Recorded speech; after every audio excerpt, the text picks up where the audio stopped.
Our dearly beloved Vicar Helen, who is probably watching on live stream, always says that the beginning of a sermon is the most important thing you should start with, the opening phrase, so this is probably not it. But anyway, what it is thank you for my sabbatical. It was a privilege to enjoy it. I know that in some industries a sabbatical is not a thing, as I discovered in talking to friends about having a sabbatical and their query as to what on earth that was.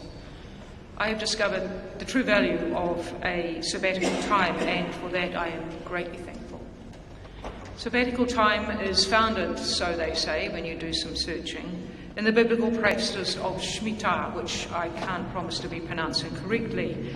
It's related to agriculture. According to Leviticus 25, Jews in the land of Israel must take a year-long break from working the fields every 7 years. I didn't get a year, but, in time. The word itself derives from Sabbath, with Greek and ultimately Hebrew etymological roots. It connotes the idea of rest.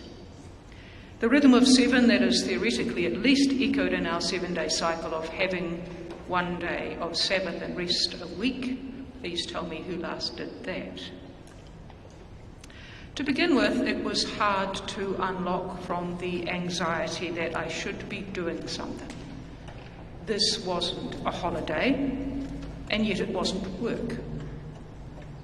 I wondered whether the COVID lockdown period had a bit of an effect that contributed to this, because you were at home yet not working in the ways you were used to doing.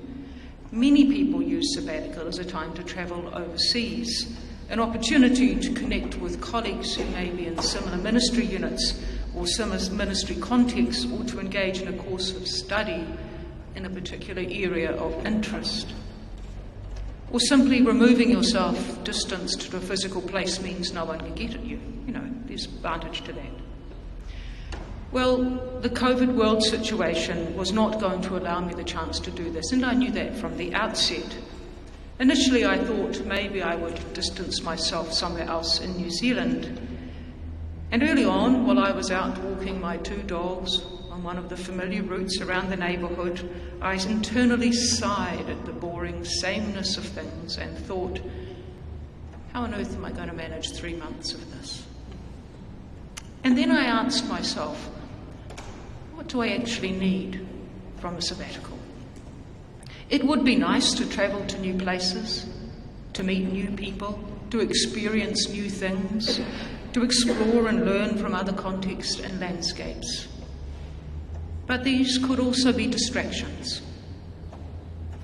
There could be a means for me to keep myself very busy and not use this time for what I needed, which was to reflect and to rest.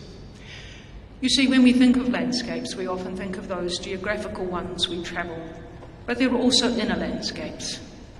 Sabbatical was going to give me a time to pause and to rest and to explore that inner landscape, where all those crowding questions and doubts and wonderings arose. Those things you say you will get to later, but never quite have the time. In a funny kind of way, it's a bit like the guidance you're given if you've ever listened to one of those meditation sessions or done a yoga nidra practice to relax your whole body. One is to assume an upright yet relaxed posture, or to enter a state of complete relaxed awareness, but don't go to sleep. As it unfolded, sabbatical time became a time to let such wanderings unfold. Rather than being a pursuit of certainty or an acquisition of more intellectual knowledge, it allowed time to let things surface, to let them be, to see what they might be asking of me, what direction I might be being led. To sit with questions and doubts about things like this. If we strip away all the trappings and the special language of church, what are we left with? What is it we bear? Is there a continuing role for church? What has it to contribute in our world? What would happen if I couldn't articulate God with certainty? Did it change the way things are? And who decided the way things are? They were just small things like that. The sort of things the person in a role that I have is not meant to ask, I don't think, much less articulate publicly. But here I am, my prayer cushion, my anchor through all these musings. During this time, I acquired a camera, or more particularly, my husband decided I needed one and bought one for me. Because I do a bit of artwork, and it's sometimes hard to create artworks when you've got copyright on photographs. But it is an interesting thing when you wander about with a camera and the intention to take photos. It changes how you look. It changes how you see the world. And I did look at very many beautiful scenes and perfect photo opportunities. But they weren't always or usually the things that drew my attention. Later on, as I looked back over the photos I'd taken, it seemed to me, or it occurred to me, maybe they're showing something about me, something about myself, about how I see the world, about what I notice and what I look for. You see, I seemed to notice quirky things, things that didn't fit. I seemed to notice when things were cheek by jowl that by their sharp contrasts flared something against one another. I would see an odd angle that revealed a different way of seeing the connection between things, of how things are that may not match our expectations. Now, I am no award-winning photographer, and I'm sure we all have our own idiosyncrasies in the photographic compositions. But have you ever considered looking at the photos you've taken and wondering what they might show you about how you see things? What you look for? Maybe something about yourself? So I thought, well, I'll work on this. I'll wonder about this. Where's it going to take me? Where am I being directed?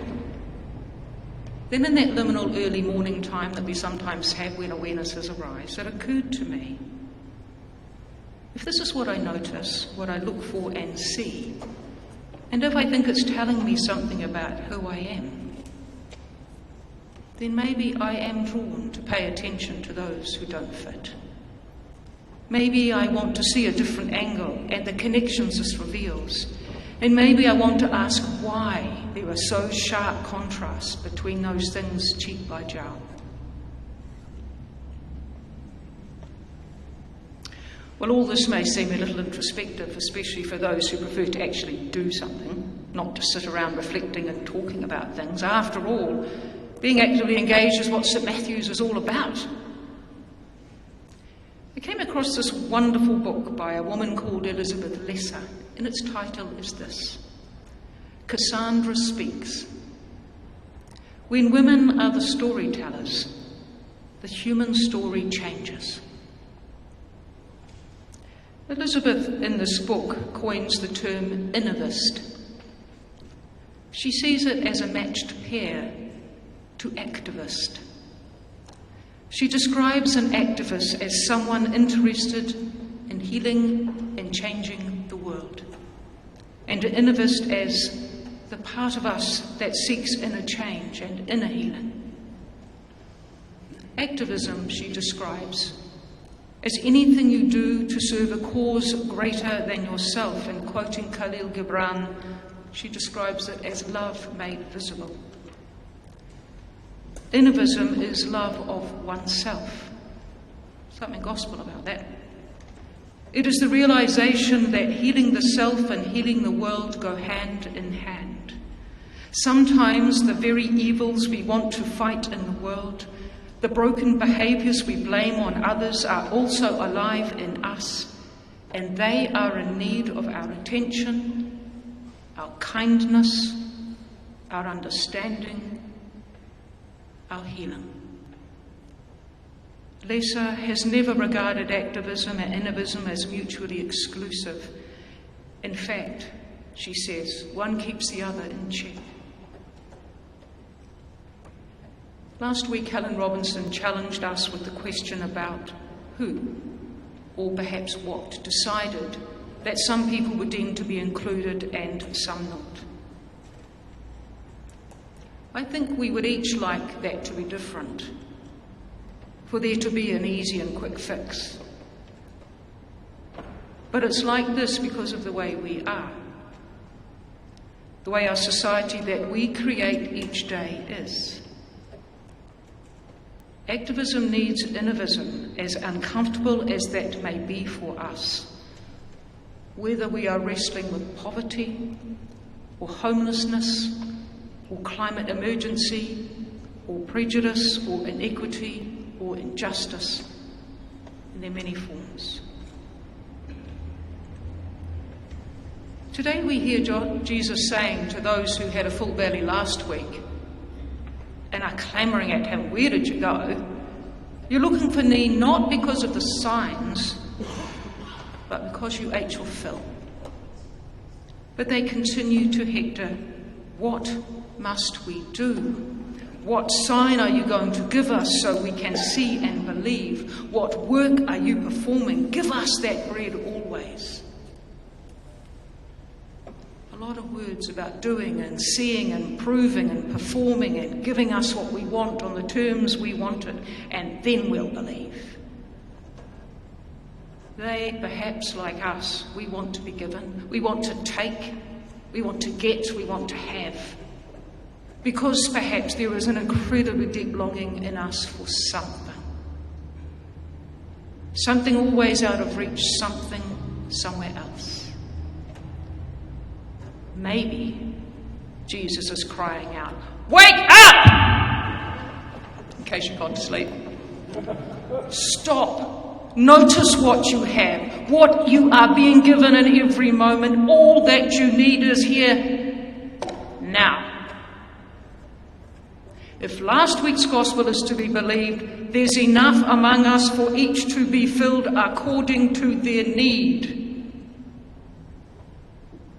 Maybe it's time for us to notice and to learn to receive, and so we can give. So, I invite you to take time to notice. To take time to notice what you notice. To take time to ask whether it tells you something about who you are. You are not somewhere else waiting to happen. Who you are is here. What you have to give is with you now. Where you are to give it, you already know.